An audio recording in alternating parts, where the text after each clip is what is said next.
And we're just continuing on serving the local community, right? This is what this is all about. We're here to serve our local community. We're here to tell the local stories. We're here to cover the news. So nothing in that regard is changing. Our goal is connecting people. And that's our tagline at Heart Media Group. It's connecting people.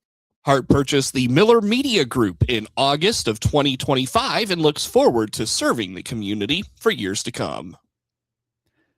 From the Hart Media Group newsroom and DeWittDailyNews.com, I'm Ben Hubbard with this expanded morning newscast.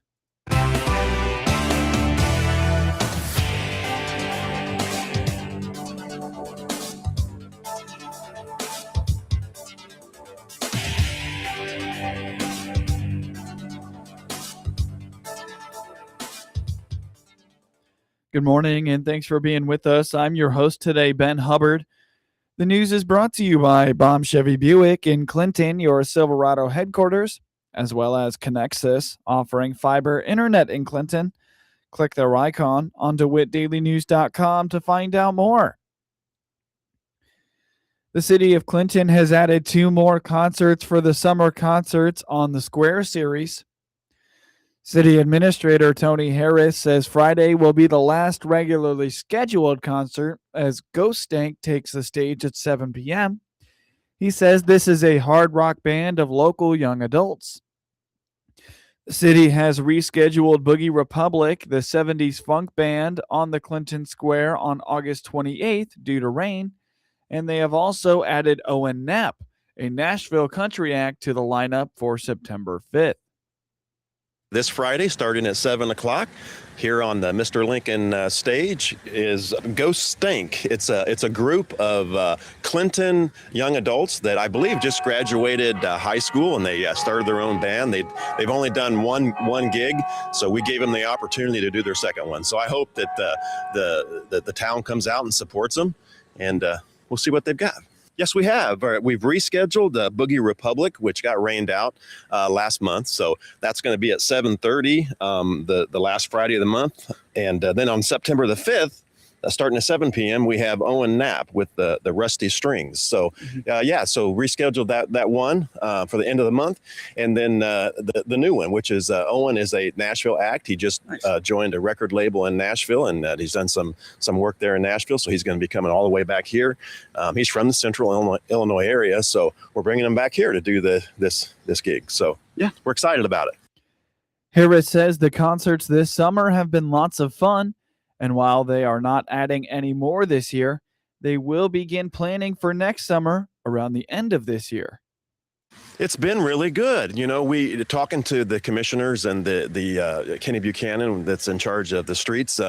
He suggested that we just close the square down when we have these concerts. So we've been doing that. And then, you know, when we here, I don't know, it was a few weeks ago we had one, and Voodoo Exiles, and it was a great turnout. The people were over on the closed street on the square and just having a good time. So it was really good to see. So we're excited about this. Again, this is we've had these before. This is new to me. We wanted to kind of get our feet wet this year and see how well they're attended, but they've been attended. So what we're trying very hard to have the band, and then also a food truck or some type of food on the square as well, along with other food places here, you know, off the square or on the square to visit. So I think after this one, we're good this year. We're just trying to, you know, figure out next year. We're gonna get started next year early, like this, probably December or January, we'll get started lining up some. I still need to have discussion with the commissioners, like how often they want to do this. Is this something they want to do every week, every other week, once a month? We're not quite sure on that. So, you know, with it being outdoors, the weather kind of, we don't know what the weather is going to, you know, be like. We've already had to cancel one because of the weather, and then reschedule this other one. So we just got to kind of take a look at how it went this year, and then build on it for next year. Harris feels lucky to have the Mr. Lincoln stage and the space to hold these concerts for the community. He asks the community to come out and support the groups who take time to perform, even if it is just for a few minutes. But, you know, we're excited about it. Look at the Mr. Lincoln stage. I mean, we've got a beautiful place for it, you know, in this downtown. It's good. The one I spoke of here a few weeks ago was good to see people come out and stand around talking, having a good time. It was just good to see. So we're really excited about it. But next year, we're definitely going to grow on it. They can contact me, Tony Harris, at City Hall at 217-935-6552, or they can send me an email. They can search the website, the Clinton website, and find my email. Send me an email, tell me they're interested, and we'll try to work them in. Both acts, local acts, more Nashville acts, or just the food vendors, as you mentioned. So we're eager to talk to them, and we'll try to get something lined up next year with them. Show your support, show up. If nothing else, like this one on Friday, it's I think it's like harder rock music, which is not really my kind of music, but that's all right. It might bring out the younger crowd. But even if it's not your type of music, just show up, support the food truck. We'll have the food truck set up on the west side over here. If nothing else, come up and visit the food truck and stay for a few minutes. Go Stank this Friday starts at 7 p.m. Boogie Republic takes the stage at 7:30 p.m. on August 28th, and Owen Knapp will begin on September 5th at 7 p.m. Learn more about the upcoming concerts by finding the City of Clinton on Facebook. Coming up shortly on this expanded newscast, El Niño developing as fall season approaches. Law enforcement agencies across central Illinois are asking drivers to be aware as we transition to the back-to-school season.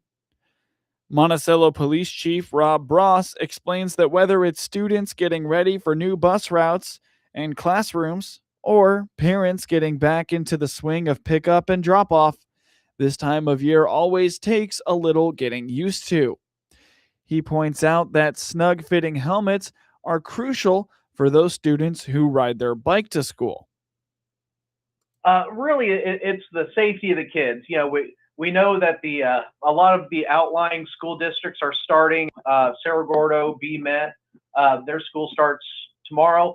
Ours, we wane a week, so we aren't going to start ours until the 19th. But the first 3 days are just kind of helter-skelter. Kids are getting used to going to school. They're getting used to getting on maybe a new bus, a different route. Parents have had about 2.5, 3 months off from the normal hustle and bustle of getting kids to school, picking them up. So sometimes we're a little absent-minded. So obviously we want the kids to get there safe. So we do have quite a few kids that walk and bike to school. So obviously when we go with that, we want to make sure they're kept safe. So what we tell our bicyclists is obviously helmets. Get a really good fitting helmet. I was at Walmart actually last weekend, and there's a mom and dad picking out a helmet for their kid, and it was a little big, I think. Kid said it was a little big, and they said, "Oh, well, you'll probably grow into it." That's not what we should be doing. We need to get a helmet that fits snugly on the kiddo's head. That's how it works best. God forbid that the helmet actually gets used in an accident. So we want to make sure that they have a really good fitting helmet. The chief urges parents to inform their bike riders of the rules of the road and emphasizes that we should never enter the roadway and expect vehicles to stop for us. He says the same goes for pedestrians. On top of that, we really want to make sure that the kids on the bicycles know that you still have to obey the rules of the road. Stop at stop signs. Stay on the right side of the road. Make sure you're going with traffic. Don't go across it. Don't bank on, if you're crossing, like for us here in town, we have Market Street or 105 is kind of the main thoroughfare, or Washington is our east-west corridor. Don't bank on just going through an intersection and having cars stop for you. I've done this for almost 22 years now. I've never once seen an accident involving a bicycle where a bicyclist won the fight. So definitely, mind your P's and Q's. Stop at the stop signs. Make sure that you're just being safe around there. And same thing with the pedestrians. We have a lot of kids. Our schools are in residential areas, which is great. If they can, try to walk with another older sibling, or walk in a group. If you can get a group together, stay on the sidewalk where there is one. But if there's not a sidewalk, walk on the far left-hand side. That way you see a vehicle coming at you. The vehicle sees you. You can lock eyes and get around each other safely. The department is making a point to discourage students from crossing in the middle of a block rather than using a crosswalk. He says crosswalks are where pedestrians are expected to be, and drivers should be most alert. What we're really trying to push is kids not crossing the street in the middle of a block. I know it's kind of hard in some of the heavily residential areas, but if you can cross at an intersection where there's maybe a crosswalk, man, that's a lot safer than just jetting out. With that being said, we don't want kids just to run out in the middle of the road. We understand the first week of school is exciting. Again, maybe a new school, you get to see some of your friends that maybe you didn't get to see over the summer, but man, we really try to push parents to really instill in their kids to just be safe out there and take their time. We know everyone gets excited, but just get to school safe. Students in Monticello return on August 19th. Learn more about the Monticello Police Department by visiting their Facebook page. You're listening to the WHOW Morning Show. Let's take a quick break with a word from our sponsors. In the communities we call home, connection means something more. That's why Connexus Fiber Internet combines the strength of a locally owned network with support from people who call this community home. The internet that powers your day should be built with the same care as the community around you. Connexus provides the speed you want, reliability you need, and the service you expect from neighbors who live here too. Luxury speed, hometown heart. Nothing connects us like Connexus. Baum Chevrolet Buick offers full transportation options while giving you peace of mind. This is Scott Baum from Baum Chevrolet Buick here in Clinton. This is what we do every day. We listen to you, give you options for routine maintenance, major mechanical problems, or collision repairs with a staff that's knowledgeable to find the best option for you. Baum Chevrolet Buick, your full-service dealer. See us at baumchevybuick.com right from the start. News time is 21 minutes after the top of the hour. You're listening to the WHOW Morning Show. The Midwest could be in for an El Niño winter. That's according to Ed Shimon at the National Weather Service in Lincoln, who indicates the conditions at the equator are setting for what could be a pretty strong El Niño signal this winter. Right now, El Nino is starting to get going. It actually is already established across the equatorial Pacific there. The winter season is when El Nino impacts our jet stream the most. That's when we see the effects of that warmer water in the equatorial Pacific off South America, impacting the jet stream patterns across the United States. Now, the fact that it's in effect now means that as soon as we start to transition towards that winter jet stream flow, it's going to maybe establish a little sooner. And we usually expect to be slightly warmer than normal and a little drier than normal through an entire winter season under El Nino. But the warmer than normal can tip the balance toward maybe some ice storms, maybe a little bit more rain. So hopefully, we don't get more ice storms. That would be a bad thing. Drier than normal is the signal for most of Illinois in a strong El Nino year. And they're expecting this one to be a very strong El Nino where we get a 2 degrees Celsius or even higher above normal in that water temperature. According to Shimon, any drought concerns going into an El Nino winter tend to intensify. Additionally, weather can be volatile during an El Nino winter, creating all sorts of possibilities for severe weather. So we want to go into winter without that deficit like we did last year. We really went into the winter season very dry. It definitely, we were pretty. The drought expanded quickly in the winter last year. So hopefully we can, maybe go into winter a little differently this time, and especially with that El Nino looming. But we do have severe weather in El Nino winters. Since it's warmer than normal, that tends to give us, that jet stream being, not too far. Usually it oscillates throughout the winter already. But when we're warmer than normal, it might give us a little, thunderstorm action more frequently than we typically would like in winter. We'd like snow sometimes, but I see. Outlooks for the fall don't have a strong signal for precipitation one way or the other. However, Shimon points out drought outlooks aren't showing any indication of an intensifying drought through the fall months. The signal at this point for September, October, November, which is climatological fall, shows equal chances of above or below normal temperatures and precip. So we're not going to be sweltering, and we're not going to be under a lot of rain. So it shows that we'll probably have periodic bouts of rain, and I think we're not going to dive into serious drought. And even the drought outlook through October 31st shows Illinois not expected to expand a lot of drought. So when the long-range models are giving us roughly normal precipitation, that should bode well for not getting into a flash drought from what I can see here in the fall outlook. So it should be pretty nice for harvest time, I think. The September outlook is for still to set and near normal for temps and precip for that too.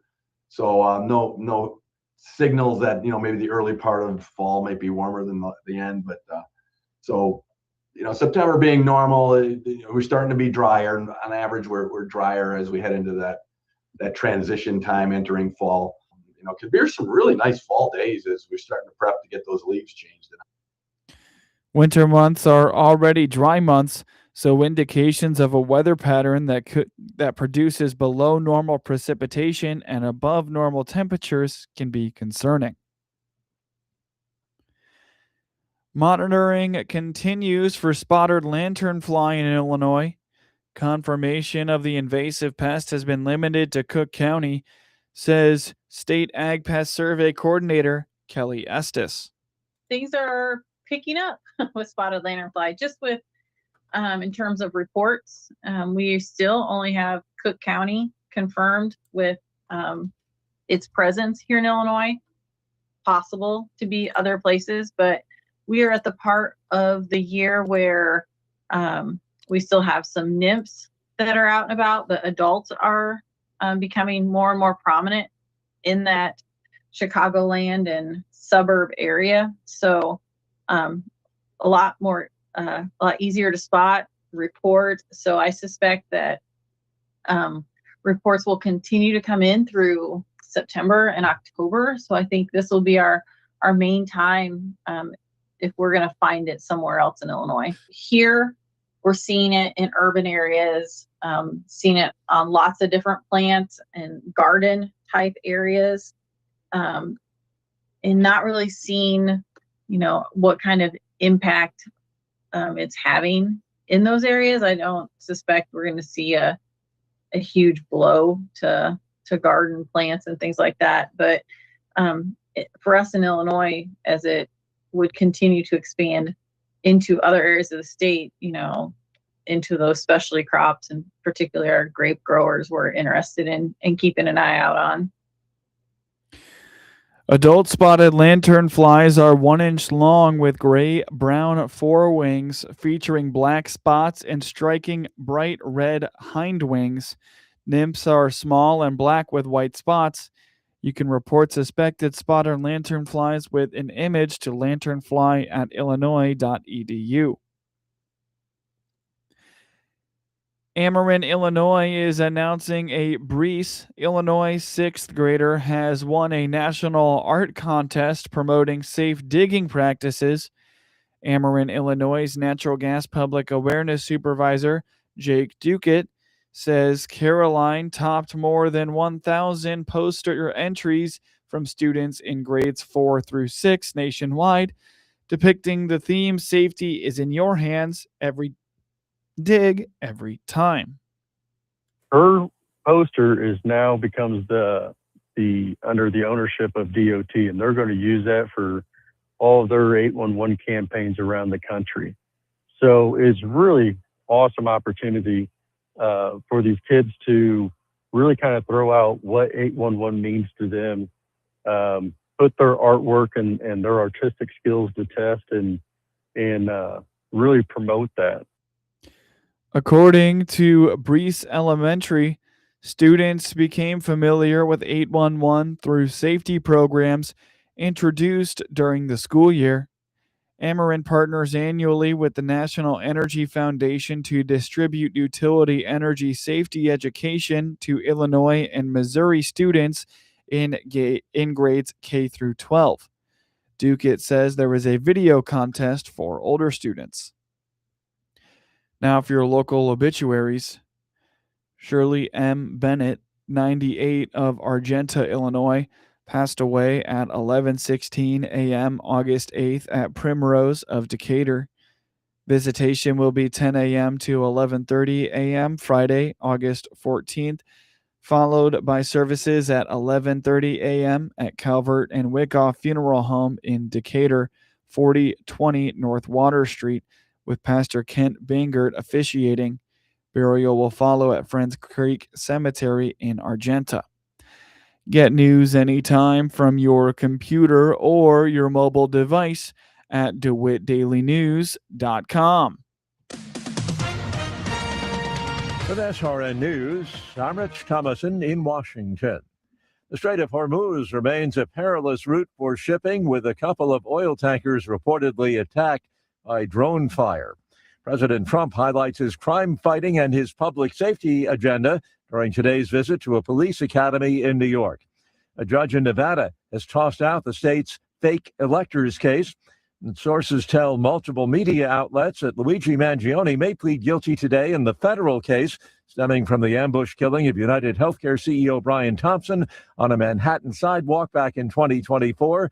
It would be a guilty plea to federal stalking charges.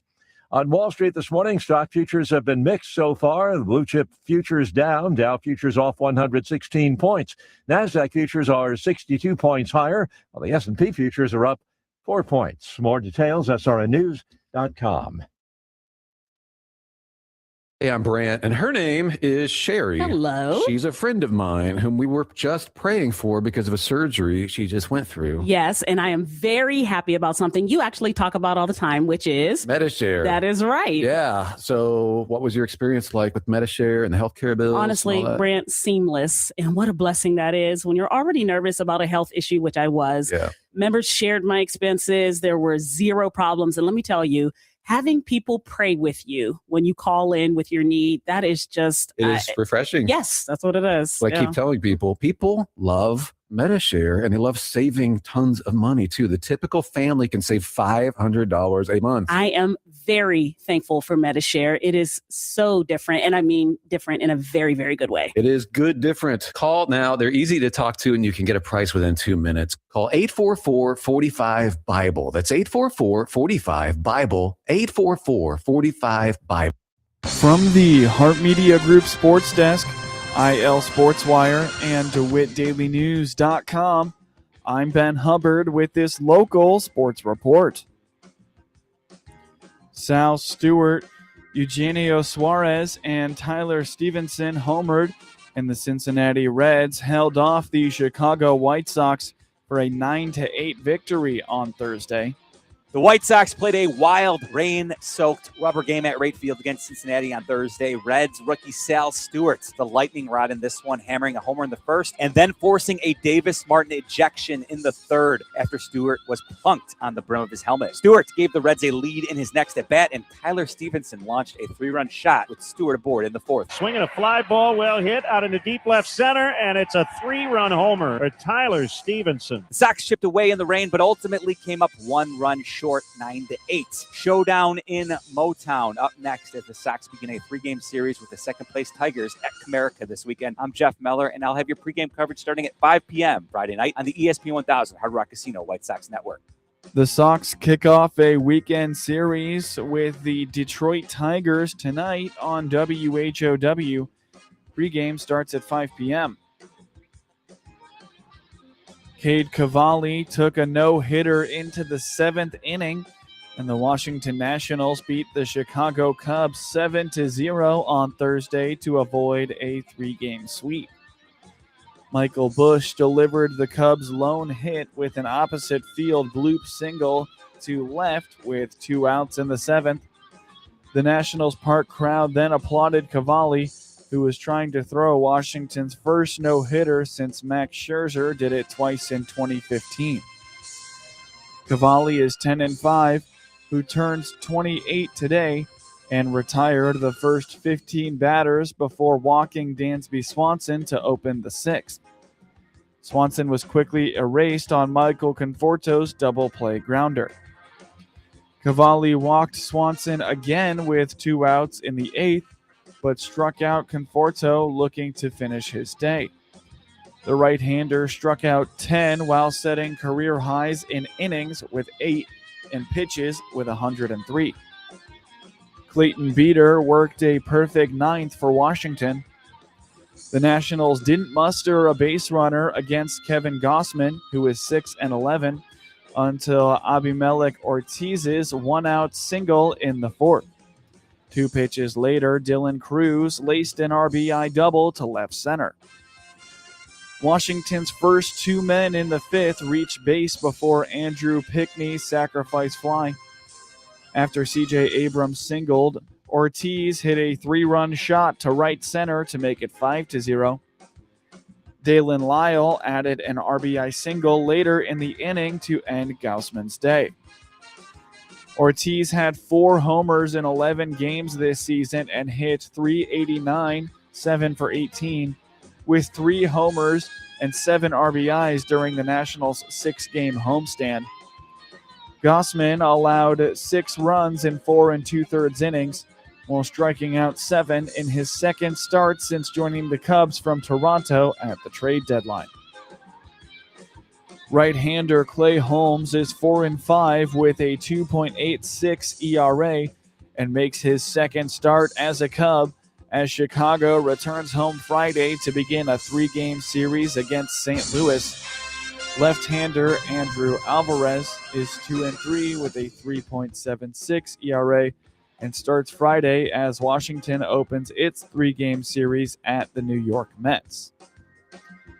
In scores from around the MLB yesterday, the Detroit Tigers shut out the Cleveland Guardians 3-0, while the Pittsburgh Pirates routed the Miami Marlins 13-1.